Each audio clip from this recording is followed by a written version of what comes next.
দর্শক বলেছিলাম যে আমার বন্ধুবর রাজশাহী বিশ্ববিদ্যালয়ের সম্মানিত অধ্যাপক ডক্টর মাহফুজুর রহমান আখন তিনি একটি ছড়া লিখে পাঠিয়েছিলেন আজ থেকে সপ্তাহখানেক আগে।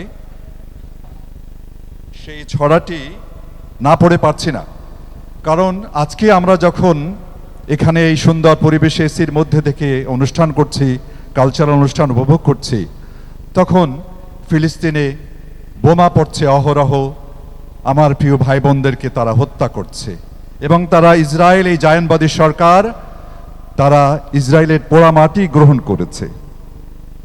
আমরা সবাই শোকাহত, কিন্তু কবি বলছেন শক্তি বানাও শোককে। এই ছড়াটি পড়ছি, ছোট্ট একটি ছড়া।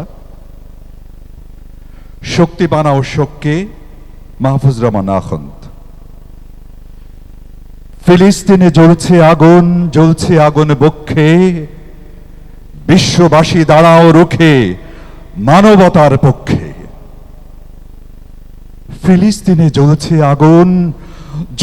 আগুন বক্ষে, বিশ্ববাসী দাঁড়াও রুখে মানবতার পক্ষে। রাফা শহর ধ্বংস এখন, পাথর চাপায় লাশ, দিনে দিনে বদলে দিল গাজার ইতিহাস। নারী শিশুর আহাজারি, আকাশ বাতাস হচ্ছে ভারী, লড়তে হবে গাজার ভূমি মুক্ত করার লক্ষ্যে। বিশ্ববাসী দাঁড়াও রুখে মানবতার পক্ষে। ইতিহাসের ছিন্ন পাতায় হায়না শকুন হাসে, রক্তখেকো দানবগুলো হাসছে তাদের পাশে। জেগে ওঠো সালাহদ্দিন, স্বাধীন করো ফিলিস্তিন। জেগে ওঠো সালাহদ্দিন, স্বাধীন করো ফিলিস্তিন। কান্না থামাও, গর্জে ওঠো, শক্তি বানাও শোককে। বিশ্ববাসী দাঁড়াও রুখে মানবতার পক্ষে।